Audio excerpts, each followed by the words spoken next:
So hello guys, आप लोगों का स्वागत है कस्टम क्लासेस में। हम लोग अपना डेप्रिसिएशन स्टार्ट कर चुके थे, जिसपे मैंने आपको उसकी मीनिंग और डेफिनेशन समझाई थी और साथ ही साथ आप लोगों को डेप्रिसिएशन, अमोर्टाइजेशन एंड डेप्लीशन का मीनिंग समझाया था। इसके साथ साथ मैंने आपको बताया था कि हमें क्या क्या फैक्टर्स कंसीडर करने होते हैं जब हम अपने डेप्रिसिएशन के बारे में बात करना स्टार्ट करते हैं। ठीक है कि आपको किसी ने एक शब्द दे दिया डेप्रिसिएशन, अब उस शब्द के ऊपर आपको कहानी रचनी है, तो कहानी के आपको कैरेक्टर्स क्या क्या चुनने हैं सबसे पहले। ठीक है, अब कहानी आगे बढ़ती रहती है तो फर्दर आप लोगों के न्यू कैरेक्टर्स और न्यू प्लॉट्स ऐड होते रहते हैं, लेकिन उससे पहले स्टार्ट करने के लिए हमको क्या क्या चाहिए, उसकी कॉस्ट चाहिए होती है। जो हमारी स्क्रैप वैल्यू हमने सोचा है कि इसको भंगार के कॉस्ट में बेचेंगे, वो चीज़ भी चाहिए होती है। और हम कितना टाइम एज्यूम करके चल रहे हैं, जैसे मेरा फ़ोन है, मैं एज्यूम करके चल रही हूँ कि ये 5 साल ही चलेगा, उससे ज़्यादा चल ही नहीं सकता, उसके बाद मैं इसको ऐसा करूँगी 6-7 हज़ार में किसी को बेच दूंगी। ठीक है, OLX पे बेच दे। सो वो इकोनॉमिक लाइफ, जब वो आपके मतलब की चीज़ रहती है, उसे कहते हैं इकोनॉमिक लाइफ। उसके साथ साथ मैंने आपको बुक वैल्यू बताई थी कि किसी भी पॉइंट ऑफ टाइम पे उसमें से डेप्रिसिएशन को डिडक्ट जब हम कर देते हैं, तो उस वक्त पॉइंट ऑफ टाइम पे आपका एसेट कितने वैल्यू का होता है, वो बताता है उसका बुक वैल्यू। उसके साथ साथ मैंने आपको बताया था कि क्या GST हमारे कॉस्ट में इंक्लूड होता है, क्या एडिशनल रिपेयर्स या फिर कोई भी हम लोग एक्सपेंस करते हैं मशीन पे या फिर एसेट पे, तो वो क्या मेरे कॉस्ट का पार्ट होता है और GST कौन से कॉस्ट पे लगता है। ये चीज मैंने आपको समझाई थी। अब हम लोग किस तरफ मूव ऑन कर रहे हैं, अब मैं आपको बताऊंगी। देखो, बात हो गई इसकी कि डेप्रिसिएशन नाम का कोई इंसान मिला है हमें। ठीक है, डेप्रिसिएशन नाम का कोई हमें मिल गया, लेकिन अब उसको मेरे को अपने घर में लेकर आना है। घर क्या है मेरा? Books of accounts. ठीक है, उन बुक्स ऑफ अकाउंट्स में लेकर आऊंगी तो बुक्स ऑफ अकाउंट्स में वो 2 तरीके से एंटर करता है। या तो वो अपना घर बनाएगा एसेट के साथ, ठीक है, मतलब वो एसेट में ही जाके एडजस्ट होने की कोशिश करेगा कि भैया थोड़ी सी जगह बनाइए हमारे लिए। ठीक है, वो वाली बातें करेगा। नहीं तो वो कहेगा कि मेरे को एक अलग से कमरा दो। ठीक है, डेप्रिसिएशन कहेगा मेरे को एक अलग से कमरा दो, मैं उसमें जाके रहूंगा। ठीक है, और फिर एसेट को एंड में जाके पता चलेगा कि हो क्या रहा है, उसके हिस्से की जायदाद मारी जा रही है। ठीक है, तो ये 2 वेज होते हैं जिसको आप लोग अकाउंटिंग की लैंग्वेज में बोलो तो डेप्रिसिएशन जब एसेट अकाउंट से चार्ज होता है, मतलब वो एसेट के ही घर कमरे में रहना स्टार्ट कर देता है। या फिर वो कहता है कि मुझे नहीं, छोटा सा कमरा बना के दो, जिसको वो धीरे धीरे बड़ा करते करते एसेट के कमरे में घुसाना स्टार्ट कर देता है।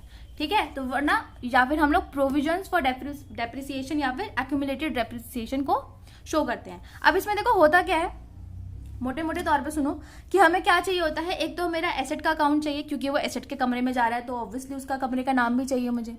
उसके साथ साथ मुझे डेप्रिसिएशन का भी चाहिए, क्योंकि भैया अब कोई नया सदस्य आपके परिवार में आया है तो राशन कार्ड में नाम तो दोगे। राशन कार्ड क्या? मेरा राशन कार्ड, मेरा जर्नल की बुक और लेजर की बुक। ठीक है, तो राशन कार्ड में उसका नाम किस नाम से चढ़ रहा है? डेप्रिसिएशन पे। फिर एंड में जाके ये हमारे बीच में घुल मिल के रह रहा है, इसका हमारे ऊपर क्या असर पड़ा और इसकी वजह से हमारी इमेज क्या बनकर आ रही है, वो हमारी profit and loss and balance sheet बनाती है।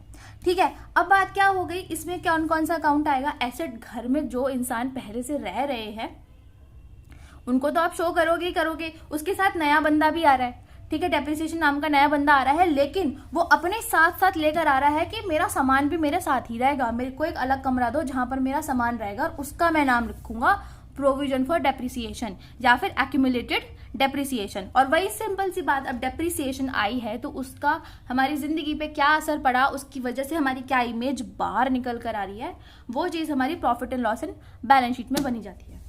अब थोड़ी सी हिंदी भाषा से बाहर आते हुए अपनी अकाउंटिंग लैंग्वेज में चलते हैं। अकाउंटिंग लैंग्वेज में देखो इसका मतलब क्या है, ये समझने की कोशिश करना। देखो, आपके पास एक एसेट है, ठीक है, एक एसेट है कितने का? 1 लाख का। कब खरीदा कब नहीं खरीदा हमको उससे कोई मतलब नहीं है। हमने ये अनुमान लगा लिया कि इसके ऊपर डेप्रिसिएशन लगेगा। भाई या इसकी तो हर दिन वैल्यू घटने वाली है, डेप्रिसिएशन लगेगा इस पे 10 की रेट का। ठीक है, हर साल इसमें से 10% घटता चला जाएगा। नाउ होगा क्या, हमें 2 मेथड्स फॉलो करने हैं कि ये डेप्रिसिएशन हमारे घर में 2 तरीके से आके रह सकता है। या तो वो एसेट के कमरे में एडजस्ट होगा, ठीक है, या फिर वो मांग करेगा अपने लिए अलग कमरे की। ओके, तो इसमें क्या होगा, हम हर साल ही एसेट का अकाउंट, अब एसेट के अकाउंट से अब आपको एक चीज बहुत ज्यादा आपकी याददाश्त में आ जानी चाहिए, लेजर में मेरा एसेट अकाउंट, मतलब अगर मैं मशीन के बारे में बात कर रही हूँ तो मशीनरी अकाउंट, फर्नीचर के बारे में बात कर रही हूँ तो फर्नीचर अकाउंट, याद आया है ना। तो उस एसेट के, पर्टिकुलर एसेट के हम लोग कमरे में जाएंगे और उसमें से ही डेप्रिसिएशन को हम लोग डिडक्ट करते रहेंगे हर साल, ठीक है, अकाउंट में। बैलेंस शीट में तो एंड में जाके वो एसेट से डिडक्ट होगा ही होगा, ठीक है, मतलब तू इधर आया उधर जा, तेरा असर एसेट पे ही पड़ने वाला है, ठीक है। फिर इसमें क्या होता है, इसमें क्या कहता है डेप्रिसिएशन, इसमें एसेट अपनी मौज में रहता है, एसेट को नहीं पता कि उसके घर में एक उसका हिस्सा मारने वाला आ गया है, ठीक है। तो इसमें क्या होता है, दो अकाउंट बन जाते हैं आपके अलग अलग, डेप्रिसिएशन और प्रोविजन फॉर डेप्रिसिएशन, ठीक है। इसमें क्या होगा कि आप लोग एसेट के साथ कोई छेड़छाड़ नहीं करोगे, आप डेप्रिसिएशन को अपने घर में बुलाओगे, 10,000 का डेप्रिसिएशन यहाँ आएगा, लेकिन वो एसेट में जाने की बजाय वो अपने अपने कमरे में चला जाया करेगा, ठीक है। और फिर एंड में क्या होगा, एंड में जाके जब हम लोग बात करेंगे एसेट के बारे में, जब एसेट को एंड में पता चला कि भैया मेरे तो घर निकाले के दिन आ गए, ठीक है, तो घर निकाले के दिन आ गए, तो घर निकाले के रीजन क्या होगा, घर निकाले का रीजन ये होगा कि एसेट में से एट द टाइम, या फिर जब वो आपसे आपकी बुक वैल्यू पूछ रहा है, या तो वो बुक वैल्यू पूछेगा, ठीक है, या तो वो सेल के बारे में पूछेगा, ठीक है, या फिर वो किसी पर्टिकुलर वही बुक वैल्यू के बारे में, एक पर्टिकुलर ईयर के बारे में पूछेगा, ठीक है। उस वक्त हम लोग एसेट में से प्रोविजन माइनस कर देंगे, ठीक है, कि तुम तो मौज बना रहे थे, तुम्हारी मौत का सामान तो कहीं और तैयार हो रहा था और सारी की सारी लाके गोलियां हमको दाग दी गई, ठीक है। तो उसमें क्या होता है, सिंपल सी बात है कि हर साल इसमें एसेट में से डेप्रिसिएशन माइनस होता रहता है, और इसमें जब तक तुमसे पूछा ना जाए उसको बताना नहीं है कि डेप्रिसिएशन चार्ज हो रहा है, और जिस दिन से पूछ लिया बैलेंस शीट में जाके पूरा को पूरा प्रोविजन उसमें से माइनस कर देना। ओरिजिनल कॉस्ट एसेट की चलती रहती है, ठीक है। इसको प्रैक्टिकली भी देखेंगे, डोंट वरी, ऐसे नहीं छोड़ने वाली मैं कॉन्सेप्ट, लेकिन इसको अलग से समझाने की बजाय मैं आपको ये डेप्रिसिएशन के मेथड्स के साथ समझाऊंगी और बहुत डिटेल में समझाऊंगी कि जिंदगी में नहीं कभी भूलोगे अगर पढ़ते रहोगे उसे तो, ठीक है। नहीं कल को रिवाइज ना करो और फिर मेरे सर पे आके चढ़ो, आपने तो बोला था हम कभी नहीं भूलेंगे, हम तो भूल गए, ठीक है। तो ये चीज आती है। उसके अलावा हमारी एक पॉइंट और भी आता है कि सपोज अब आपको जीएसटी भी इन्वॉल्व करना है, ठीक है। अगर आप बेचने के टाइम पे पहुंचे, बेचने तक की नौबत आ गई आपकी एसेट की, वहां तक आपको अकाउंट बनाने के लिए बोल दिया गया है, तो उसके पर्पस में क्या होता है, एक I know asset disposable account भी होता है, लेकिन वो जब आएगा उस वक्त मैं ऐड ऑन कर दूंगी, अभी उसके झंझट मत पालो। अभी हम लोग सिर्फ इस बारे में बात करेंगे कि अगर हम लोग जीएसटी के साथ सेल या परचेज कर रहे हैं तो उसमें दोनों साइड सबको सेम रहता है, बस एक इनपुट और आउटपुट जीएसटी का कॉलम ऐड हो जाता है, मतलब इनके अकाउंट्स ऐड हो जाते हैं, बाकी सब कुछ वैसा का वैसा ही नॉर्मल रहता है, बस दो नए सदस्य आ जाते हैं जो बाद में लड़ मर के सेटल हो जाते हैं, ठीक है। तो उनका हमारे डेप्रिसिएशन पे कोई फर्क नहीं पड़ता, ओके। डेप्रिसिएशन का पूरा फॉर्मेट हमारा वैसा का वैसा ही फॉलो रहता है, ठीक है।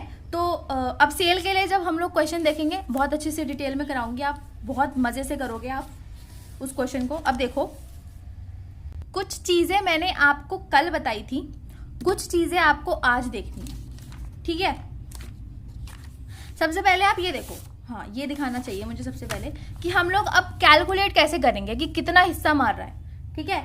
एसेट का कितना हिस्सा हमको डेप्रिसिएशन को निकाल के देना पड़ रहा है, उसको कैलकुलेट करने के दो तरीके होते हैं, ठीक है। एक तो होता है आपका स्ट्रेट लाइन मेथड, मतलब सीधे सीधे रास्ते इंसान चल रहा है, ठीक है। और एक है अपने आप को ज्यादा शाना समझता है और वो कहता है कि मैं हर साल अपने रंग बदलूंगा, ठीक है। रंग से मेरा मतलब है अमाउंट का, ठीक है। तो इस स्ट्रेट लाइन मेथड में क्या होता है, स्ट्रेट लाइन मेथड में एक ही अमाउंट रहती है, ठीक है, जो आप लोग स्टार्टिंग में कैलकुलेट करते हो एक पर्टिकुलर फॉर्मूले से, एक पर्टिकुलर फॉर्मेट के साथ, ओके। थोड़ा आई गेस मैं थोड़ा सा फास्ट बोल रही हूँ, थोड़ा सा स्लो करते हैं। स्ट्रेट लाइन मेथड क्या होता है, हम लोग एक फिक्स्ड अमाउंट को हर साल चार्ज करते हुए चलते हैं। जैसे इसमें क्या है ना, fix line straight line method का क्या फंडा है कि आपने टोटल मान लिया, ठीक है, 1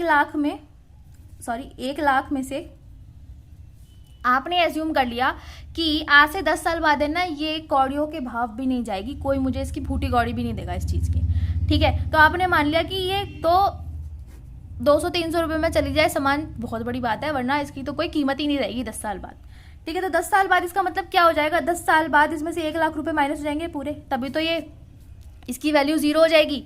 तो मैंने क्या किया, अब मुझे पता है कि ये 10 लाख ही 1 लाख ही रहेगी, 1 लाख ही वैल्यू की रहेगी। तो अपने आप को ज़्यादा दया भावना वाला ना समझने के बजाय मैं क्या करूँगी, इसको 10 साल में डिवाइड कर दूंगी और कहूँगी कि 10,000 पर ईयर मेरा डेप्रिसिएशन लग रहा है, ठीक है। तो ये निकालने का तरीका होता है, अभी सिर्फ मोटे मोटे तौर पर समझो कि मैंने टोटल डेप्रिसिएशन जो था, मतलब ये डेप्रिसिएशन 1 लाख जिसकी वजह से मेरी वैल्यू घटी। अब ज़रूरी ये नहीं है कि ये हमेशा 0 ही रहे, ये स्क्रैप वैल्यू होती है आपकी जो इस वक्त हमारी 0 है, ओके।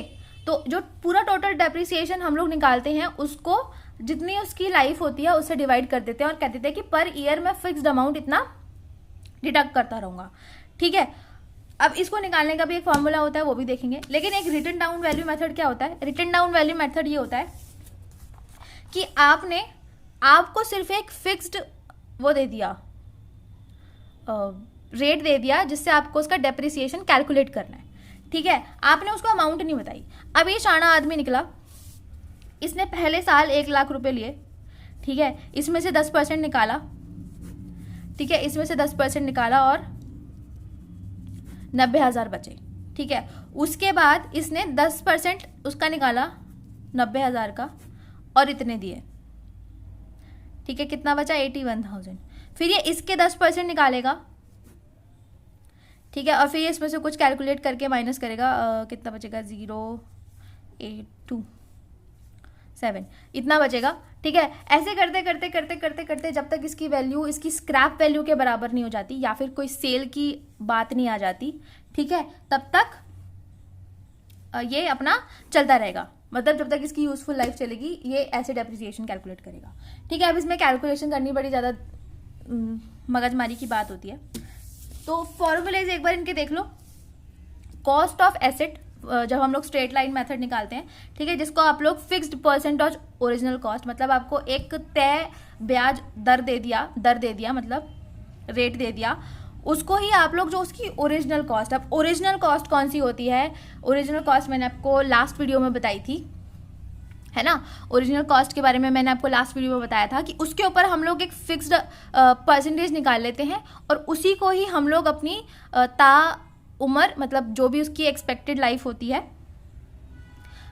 एसेट की, उसमें उसको डिडक्ट करते हुए चलते हैं, ठीक है। तो उसमें कैसे निकालते हैं, amount of depreciation is equals to cost of asset minus scrap value. ये किसी उसमें रेजिडुअल वैल्यू भी नाम से दी होती है, ठीक है, और number of expected years of life या फिर यूजफुल लाइफ, मतलब जितने साल आपने सोचा कि आपकी मतलब की चीज़ रहेगी।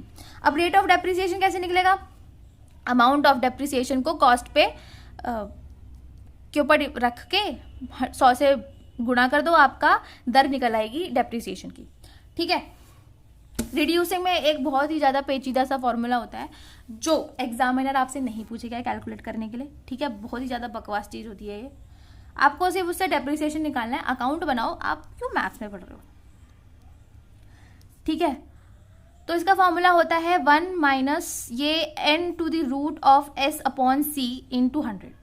n मतलब कि जितने साल हुए, जितने साल की उसकी लाइफ है उतना। अगर 2 साल का बोला है तो इसका आप स्क्वायर रूट निकाल दोगे, 3 साल बोला है तो क्यूब रूट निकाल दोगे, 4 टू दी पावर ऑफ 1/4, ठीक है।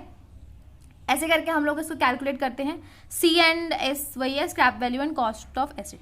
अभी भी जिनको कंफ्यूजन है भैया ये क्या चीज़ है, 8th क्लास में एक चीज़ पढ़ी थी मैथ्स में, सिंपल इंटरेस्ट और कंपाउंड इंटरेस्ट।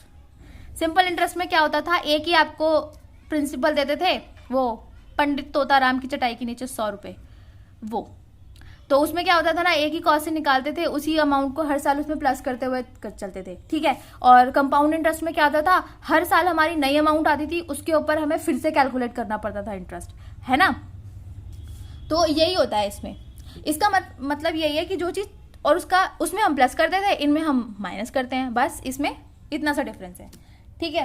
तो ये तो हो गया आपका मेजर। अब हम लोग स्टार्ट करने से पहले एक चीज देखो, आपको रेट समझ में आ गया कि रेट कैसे निकलता है। रेट जब हम लोग डेप्रिसिएशन में लेते चलते हैं तो हमें ये चीजें ध्यान में रखनी होती हैं कि आपको रेट किस शक्ल में दिया हुआ है, किस हुलिये में आपको मिला है, ठीक है। तो जैसा उसका हुलिया होगा उसके साथ हम लोग व्यवहार भी वैसा ही करेंगे। कैसे करेंगे?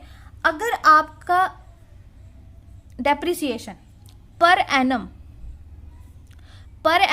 वर्ड के साथ लिखा हुआ आता है। अब देखो, जैसे किसी कोई इंसान है, उसके सामने, उसके नाम के सामने उसका क्वालिफिकेशन लिखा हो, डॉक्टर, ठीक है, CA CS, उसकी क्या इज्जत हो जाती है ना। वैसे ही अगर ये अपने साथ अपना ये लेकर आया पर एनम, ठीक है, अपनी औकात साथ में लेता हुआ आया है, तो उस केस में हम लोग इसको दो तरीके से ट्रीट करना पसंद करते हैं।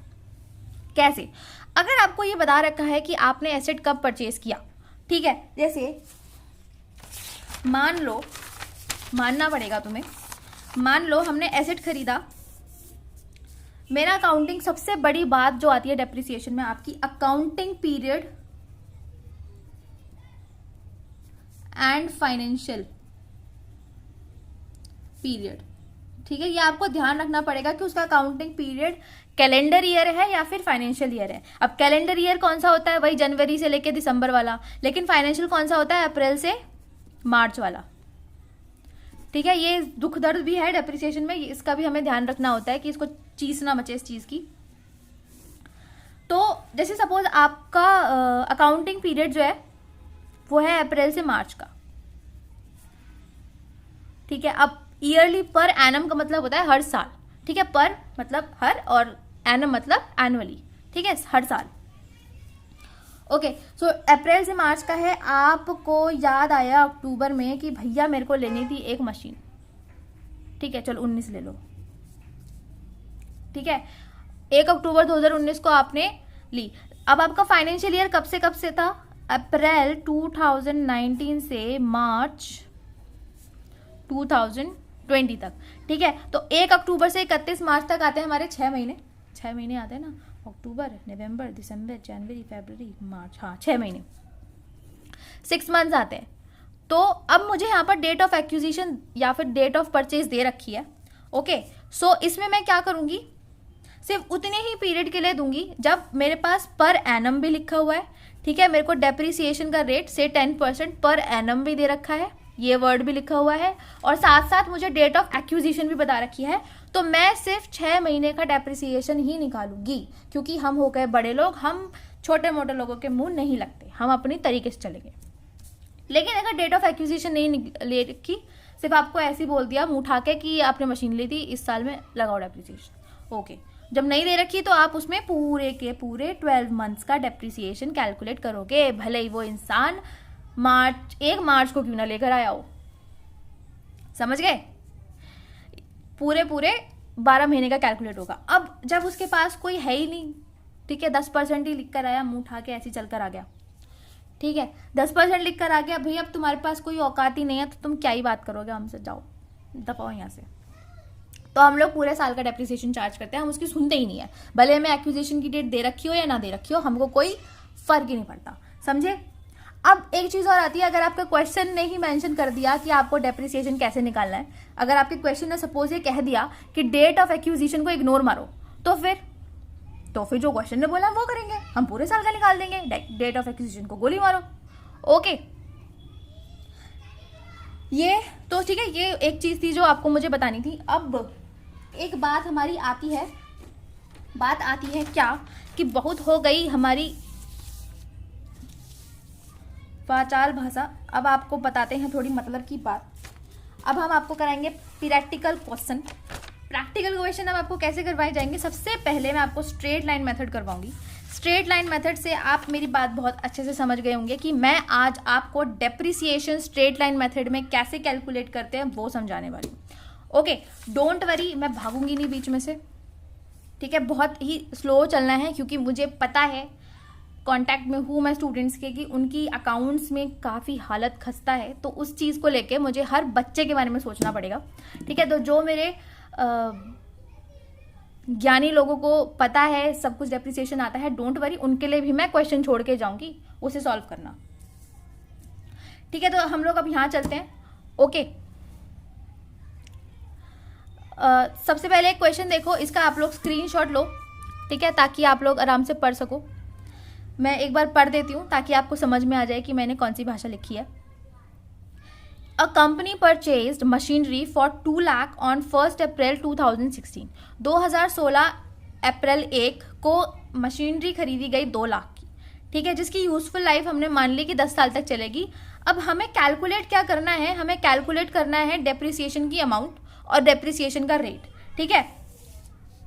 ये स्ट्रेट लाइन मेथड के क्वेश्चंस हैं, तो इसमें मैंने मेथड लिखा भी नहीं है, तो भी आपको एज्यूम करना पड़ेगा कि स्ट्रेट लाइन मेथड से करना है, ठीक है। ज़्यादा मन कर रहा है तो रिटर्न डाउन से भी निकाल लो, ठीक है, फिर मत कहना कि आंसर नहीं आया। ओके, सो दूसरा क्या है हमारा, डेप्रिसिएशन अमाउंट और रेट ऑफ डेप्रिसिएशन। अगर स्क्रैप वैल्यू दे रखी है हमें 0, ठीक है, मतलब भंगार में भी नहीं कोई खरीदना चाहता, इतनी खस्ता हालत में छोड़ा आपने 10 साल बाद उसे, ठीक है, रोते रोते गई आपकी फैक्ट्री से बाहर वो मशीन, तो उसकी स्क्रैप वैल्यू 0 है। लेकिन तीसरा केस क्या है कि जब आपकी स्क्रैप वैल्यू 10,000 है, मतलब कि इतने हैं चांसेस हैं कि 10 साल बाद यूज करने के बावजूद भी ये आप किसी को 10,000 में बेच सकते हो, ठीक है। तो उस केसेस में हम लोग कैसे निकालते हैं, सबसे पहले तो देखो फॉर्मूला बताओ मुझे क्या होता है। डेप्रिसिएशन की अमाउंट निकालने का फॉर्मूला क्या होता है, ये होती है हमारी टोटल कॉस्ट कह लो, ओरिजिनल कॉस्ट कह लो, जो तुम्हारी इच्छा हो तुम वो कह लो। Scrap value divided by number of useful years into 100, ठीक है। अब देखो टोटल कॉस्ट क्या है, 2 लाख, ठीक है, पहला केस देखो, टोटल कॉस्ट क्या है मेरी 2 लाख, यहां मैं निकालूंगी रेट और यहां निकालूंगी मैं डेप्रिसिएशन। तो मैं क्या कह रही थी कि यहां निकालूंगी मैं डेप्रिसिएशन और यहां निकालूंगी मैं डेप्रिसिएशन का rate.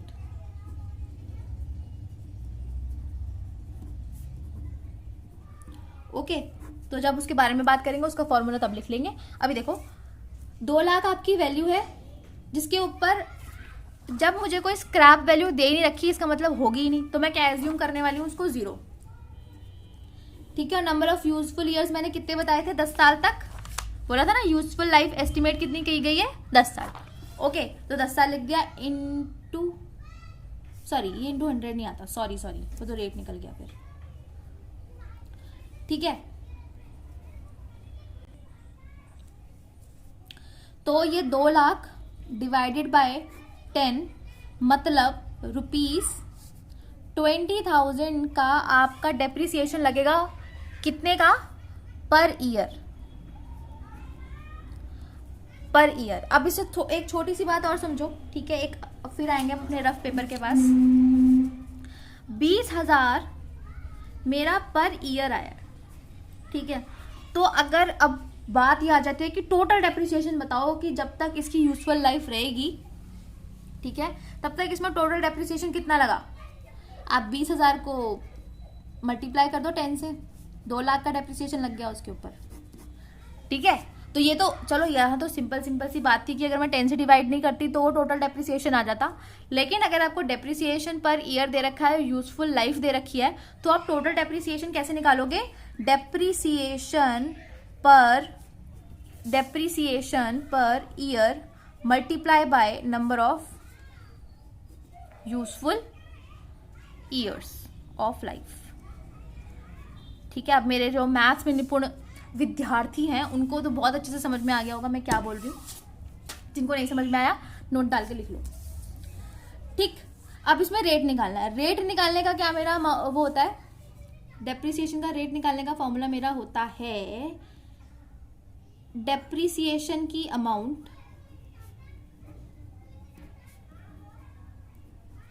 Divided by total cost या ओरिजिनल कॉस्ट, कुछ भी कह लो इसको, इनटू 100, ठीक है, और रेट हमेशा परसेंटेज में निकल कर आती है, ठीक है। तो इसमें हम लोग क्या निकालेंगे, फर्स्ट केस में, मेरी फर्स्ट केस में डेप्रिसिएशन का अमाउंट कितना आया था, 20,000। अब याद रखना इसमें हमेशा पर ईयर वाली होती है, ठीक है, टोटल डेप्रिसिएशन नहीं लेते हम लोग, पर ईयर वाली, डिवाइडेड बाय 2 लाख इंटू 100, काट पीट के आया कितना, 10%, ठीक है। 10% क्या, 10% पर एनम, हर साल 10% इसका निकल लिए। सेकंड केस देखो, अब हमारा सेकंड केस क्या कह रहा था कि मेरी स्क्रैप वैल्यू जो है वो 0 है, ठीक है, स्क्रैप वैल्यू 0, नील बटा सन्नाटा। तो उसमें क्या निकलेगी, डेप्रिसिएशन की अमाउंट, फिर से मेरे साथ फॉर्मूला बोलो, total cost minus scrap value divided by number of useful years. तो ये कितना हुआ, वापस से सेम चीज हो गई, मतलब कि 20,000 पर ईयर। इसी के साथ साथ हमारा रेट भी निकाल देते हैं हम लोग। रेट कैसे निकलता है मेरा, depreciation amount per year divided by total cost या ओरिजिनल कॉस्ट, कुछ भी कह लो इसे, 100 इंटू 100। तो फिर से 10% पर एनम। थर्ड पॉइंट में क्या कह रहा है, थर्ड पॉइंट में इसने कहा है कि जब आप इसको बेचने चलोगे तो स्क्रैप वैल्यू आ जाएगी इसकी 10,000। तो कितनी वैल्यू रिड्यूस हुई, डेप्रिसिएशन की अमाउंट, डेप मतलब डेप्रिसिएशन, ठीक है, डेप, इसकी आदत डालो इस वर्ड की, डेप। ये अब जब तक अकाउंट चलेगी 11th की तब तक आपको इसमें डेप ही वर्ड बोलूंगी मैं, तो बार बार मत पूछना कि डेप क्या होता है, ठीक है। तो डेप की अमाउंट कितनी हो गई हमारी, 2 lakh minus scrap value 10,000 divided by 10, which means it will become 1,90,000 divided by 10, इसका मतलब 19,000 रुपीज डेप्रिसिएशन पर ईयर। अब इसमें रेट निकालो, रेट निकालना थोड़ा सा मुश्किल हो जाएगा, 2 लाख इंटू 100, इसकी वैल्यू आएगी 19,000 डिवाइडेड बाय 2 लाख इंटू 100, इसकी आएगी 9.5% पर एनम, ठीक है, समझ गए। तो इतना आपको समझ में आ गया। एक बार मैं आपको सेकंड वाला क्वेश्चन पढ़ देती हूँ, जरा देखना उसको। A company purchased a motor van for ₹2 lakh on 1 April 2016, it's useful life estimated to be 10 years, ठीक है, उसकी 10 साल की वो निकाली अपनी लाइफ। उसके बाद मोटर वैन जो था एक दूसरी खरीदी गई 2,10,000 में, जिसके ऊपर जो आपने खरीदी 1 अक्टूबर 2017 को, ठीक है। इंस्टॉलेशन के चार्जेस 10,000 और उसकी लाइफ आपने एक्सपेक्ट किया है 10 साल, ठीक है, और उसके ऊपर आपने IGST भी पे किया है 18%, ठीक है। तो अब इसमें देखो फर्स्ट पॉइंट में हम लोग क्या करने हैं, फर्स्ट पॉइंट में हम लोग कर रहे हैं डेप्रिसिएशन का रेट निकालना है और डेप्रिसिएशन का अमाउंट निकालना है वैन 1 का, अगर उसकी स्क्रैप वैल्यू 20,000 है तो, ठीक है, ये तो बहुत सिंपल था, ठीक है, ये तो आप निकालोगे बहुत आराम से। डेप्रिसिएशन का मतलब, डेप्रिसिएशन अमाउंट का मतलब टोटल कॉस्ट या फिर original cost minus scrap value और divided by number of useful years.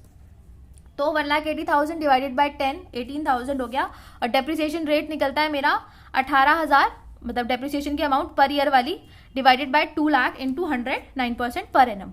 अब सेकेंड पॉइंट मेरा ये कह रहा है कि डेप्रिसिएशन का रेट निकालो और अमाउंट निकालो दूसरी वैन के लिए, एनुअल, एनुअल मतलब सालाना डेप्रिसिएशन उस पर कितना लगेगा हर साल का, ठीक है, हर साल का डेप्रिसिएशन उसका कितना बनता है। ओके, तो हम उसको कैसे निकालेंगे, 2,20,000, मुझे स्क्रैप वैल्यू क्वेश्चन में गिवन नहीं है तो मैं उसको एस्टिमेट भी नहीं करूंगी। ओके, अच्छा हाँ, इस चीज को समझने से पहले सबसे पहले ये देखो, आपने न्यू वैन ली, इसमें देखो न्यू वैन ली, 2,10,000 की आपकी वैन थी जिसके ऊपर इंस्टॉलेशन चार्जेस थे 10,000 के, ठीक है। तो आपने उन दोनों को प्लस किया, और आपकी टोटल कॉस्ट निकल कर आ गई। अब एक छोटा सा जवाब मुझे दो कि जीएसटी कौन सी अमाउंट पे कैलकुलेट होगा, 2,10,000 पे या फिर 2,20,000 पे? 2,10,000 पे होगा, बोलो हाँ कि ना। क्यों? क्योंकि सौदा तो 2,10,000 का हुआ था, ये तो इधर उधर लेके जाने का खर्चा हुआ मुझे, तो मुझे पड़ी 2,20,000 की, लेकिन सौदा तो 2,10,000 का हुआ था ना, इसलिए जो आपकी इनवॉइस वैल्यू होती है उस पर आप लोग चार्ज करते हो जीएसटी। ओके, तो जीएसटी हमारे डेप्रिसिएशन में कोई इफेक्ट नहीं करती, इसलिए हम लोग उसका लोड भी नहीं लेंगे, इसलिए यहाँ पर 2,20,000 लिखा जाएगा। स्क्रैप वैल्यू मुझे गिवन नहीं थी, इसलिए स्क्रैप वैल्यू लिखी जाएगी 0 डिवाइडेड बाय 10। यूजफुल ईयर्स मैंने 10 एस्टिमेट किए थे और ऐसे करके मैंने डिवाइड करके निकाल लिया 22,000 पर ईयर। ठीक है, और डेप्रिसिएशन रेट निकालो, 22,000 डिवाइडेड बाय 2,20,000 इंटू 100, 10%। समझ गए? ठीक है ना, बिल्कुल। अब देखो, टोटल डेप्रिसिएशन पूछ रहा है ये दोनों वैन्स का, टोटल डेप्रिसिएशन पूछ रहा है ये दोनों वैन्स का 2017-18 के लिए।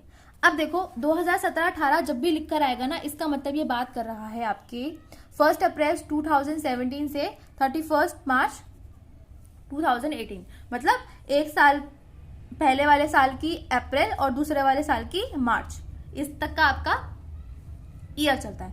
अब देखो, जो आपने ये नया वाला वैन खरीदा था 1 अक्टूबर 2017, क्या ये इसी टाइमलाइन के बीच में नहीं पड़ रहा? पड़ रहा है ना, 1 अक्टूबर 2017 नहीं पड़ेगा ना, 1 अक्टूबर 2017 आएगा, फिर 31 दिसंबर 2017 आएगा, तभी तो 1 जनवरी 2018 आएगा। इसका मतलब ये आपका इसके बीच में पड़ा। अब इसके बीच में पड़ा, मुझे डेट भी दे रखी है और मुझे डेप्रिसिएशन मैंने निकाल भी लिया पर एनम का। ठीक है, इसका मतलब कि मैं क्या लूंगी, मैं वो लूंगी जहां से मैंने इसको एक्वायर किया। तो मेरा डेप्रिसिएशन निकलेगा कैसे? देखो, फर्स्ट वैन का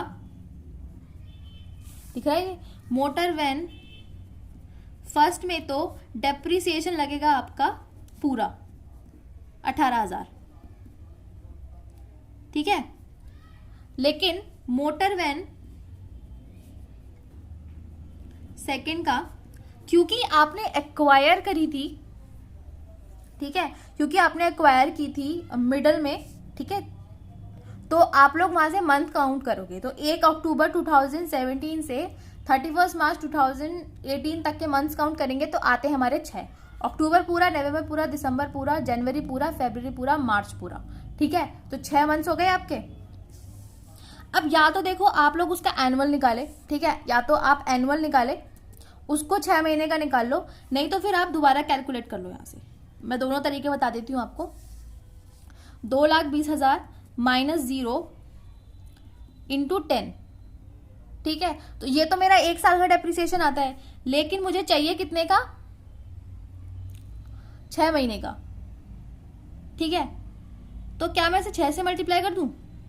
बताओ, अगर मैं इसको 6 से मल्टीप्लाई करूंगी तो 6 साल का नहीं हो जाएगा, पर मुझे तो 6 महीने की चाहिए ना, इसलिए मैं इसको 6/12 से करूंगी। क्यों? क्योंकि अब बहुत सिंपल सी छोटी सी मैथ्स है, इसमें समझने की कोशिश करना। देखो, जब मेरे पास 22,000 पर ईयर के थे, ठीक है, ये 1 साल का है, 1 साल मतलब 12 महीने। ठीक है, मुझे 1 मंथ का निकालना है, 1 मंथ का कितना होगा? 22,000 डिवाइडेड बाय 12, है ना। अगर 12 महीने का 22,000 है तो 1 महीने का कितना होगा? 22,000 डिवाइडेड बाय 12। तो 6 महीने का कितना होगा? 22,000 डिवाइडेड बाय 12 इंटू 6, दोनों तरफ 6 से मल्टीप्लाई कर दो, आ गया। इसी वजह से फिर मैंने इसको क्या किया, जो आपका एनुअल डेप्रिसिएशन निकल कर आ रहा था उसको 6/12 से डिवाइड कर दिया। ओके, बहुत सिंपल सी चीज थी। जब अगर 9 मंथ्स का होता है तो 9/12 से कर देंगे, 4 मंथ्स का होता है तो 4/12 से कर देंगे, 3 मंथ्स का होता है 3/12 से, 1 मंथ का है तो 1/12 से। ठीक है, ऐसे निकालेंगे अगर मंथली बेसिस पे हम लोगों को डेप्रिसिएशन निकालना होता है तो, मतलब इसका हाफ कर दूंगी मैं, सिंपल सी चीज है। तो कितना आएगा मेरा? 11,000। ठीक है, 11,000। या फिर मैंने जो ईयरली डेप्रिसिएशन निकाला था वो 1 साल का था, ठीक है, अब ये उसी फंडे से मैं इसका निकाल लूंगी, तो ये भी मेरा आ जाएगा 11,000। ठीक है, दोनों तरीके से 11,000 आएगा। तो 2017-18 के लिए मेरा डेप्रिसिएशन कितना था? तो total dep for financial year 2017 to 18 कितना आया 18 और ये 29,000 आपका टोटल डेप्रिसिएशन आया 2017-18 के लिए। अब बात आती है क्या मेरा 2019 18-19 के भी सेम ही आएगा। 2018-19 से मेरा मतलब है 1 अप्रैल 2018 से 31 मार्च 2019। नहीं, अब दोनों वैन्स जो होंगी वो पूरे पूरे साल का डेप्रिसिएशन खाएंगी, इसलिए एक पे 18,000 और एक पे 22,000। ठीक है, तो कितना हुआ है 8 2 10 10 2 3 4 40,000 आपका टोटल डेप्रिसिएशन लगेगा दोनों वैन्स का, जब वो पूरे पूरे साल चल रही हैं। ठीक है, तो ये सिंपल सा टॉपिक था जो आपको समझाना था। कल देखो अब हम लोग क्या करेंगे, भागो मत। कल मैं आपको फ्रॉम स्ट्रेट लाइन मेथड में फ्रॉम परचेज टू सेल, ठीक है, परचेज से लेके सेल तक SLM मेथड से, स्ट्रेट लाइन मेथड से, विद प्रोविजन फॉर डेप्रिसिएशन और विदाउट प्रोविजन फॉर डेप्रिसिएशन, मतलब ये जो दोनों टॉपिक मैंने आपको समझाए थे ना, ये चीज, इन दोनों अप्रोचेस को लेकर उसकी परचेज से सेल तक पूरा का पूरा प्रैक्टिकल क्वेश्चन करवाऊंगी, जरूर अटेंड करना। उसके अलावा स्ट्रेट लाइन मेथड डेप्रिसिएशन में कुछ भी नहीं बचेगा, वो एक वीडियो में मैं आपका पूरा का पूरा कवर करवा दूंगी। ठीक है, ऐसे ही हम लोग फिर रिटर्न डाउन वैल्यू मेथड के लिए भी करेंगे और अपना डेप्रिसिएशन को खत्म करेंगे। ठीक है, डिस्पोजेबल अकाउंट भी बनाऊंगी, चिंता ना करो, जरूर बनवाऊंगी, सब कुछ करवाऊंगी, कोई भी टॉपिक नहीं छोड़ूंगी मैं आपका अकाउंट्स में। ओके, तो अब हम लोग मिलेंगे अपने नेक्स्ट तड़कते भड़कते क्वेश्चंस के साथ अगली क्लास में। तब तक के लिए चीज़ों को दोबारा रिवाइज करिए जो मैंने बताया है, और कोई डाउट हो तो मुझसे ज़रूर पूछिए। जिनको डेप्रिसिएशन आता है उनके लिए वो मैं क्वेश्चन आज ही डाल रही हूँ ग्रुप में भी डाल दूंगी और वीडियो में भी लिंक कर दूंगी, उसे सॉल्व करना और कल उसका सोल्यूशन मेरे साथ क्रॉस चेक करना। ठीक है, तो अब हम लोग मिलेंगे अपनी नेक्स्ट क्लास में। अगर वीडियो पसंद आए तो ज़रूर लाइक कीजिएगा और अपने दोस्तों के साथ शेयर करो, चैनल को सब्सक्राइब करो प्लीज़, ताकि मैं और भी अच्छे अच्छे वीडियोस आपको प्रोवाइड कर सकूं।